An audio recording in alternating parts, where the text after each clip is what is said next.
নমস্কার বন্ধুরা, কেমন আছো তোমরা? সুস্থ আছো, ভালো আছো সেটাই আশা করি। আমার রান্নাঘরে প্রথম থেকে শেষ পর্যন্ত ভিডিওটা দেখার অনুরোধ রইল।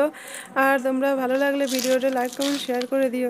এই দেখতে পাচ্ছ আমি কিন্তু আজকে আমার রান্নাঘরে সর্ষে ফুলের বড়া করব। আর এই যে সর্ষে ফুলের বড়াতে আমি চালের গুঁড়ি আর বাদবাকি পেঁয়াজ লঙ্কা সব দিয়ে দিয়েছি। আর করব কলই শাক। কলই শাকগুলো কেটে নিয়েছি কড়াইতে। আমি কালো জিরে আর শুকনো লঙ্কা রসুন ফোড়ন দিয়ে কলই শাকগুলো দিয়ে দিয়েছি। দিয়ে ভালো করে নাড়াচাড়া করে আমি ঢাকা দিয়ে দেবো। আর এদিকে আবার একটু মাখিয়ে নিলাম। এবার বড়াগুলো দিয়ে দেবো তেলের পরে। বড়াগুলো ভাজা হয়ে গেলে তারপরে আমি বড়াগুলো তুলেও নেবো। তুলে নিয়ে কটা শুকনো লঙ্কা আমি ভেজে নেবো, কারণ শুকনো লঙ্কাটা আমাদের লাগে। আর দেখতেই পাচ্ছ বাটা মাছগুলো আমি ভেজে নিচ্ছি, কড়াইতে দিয়ে দিয়েছি। বাটা মাছগুলো ভাজা হয়ে গেছে, তুলে নেব। তুলে নেওয়ার পরে আমি কড়াইতে কালো জিরে আর শুকনো লঙ্কা দিয়ে দেবো। দিয়ে টমেটোগুলো তেলের করে দিয়ে দেবো।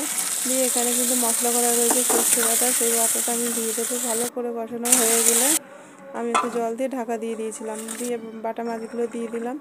দিয়ে এই দেখো আমার রান্না হয়ে গেছে। ভিডিওটি ভালো লাগলে পাশে থেকো আর ফলো করে যেও। সুস্থ থেকো, ভালো থেকো। দেখা হচ্ছে পরের ভিডিওতে।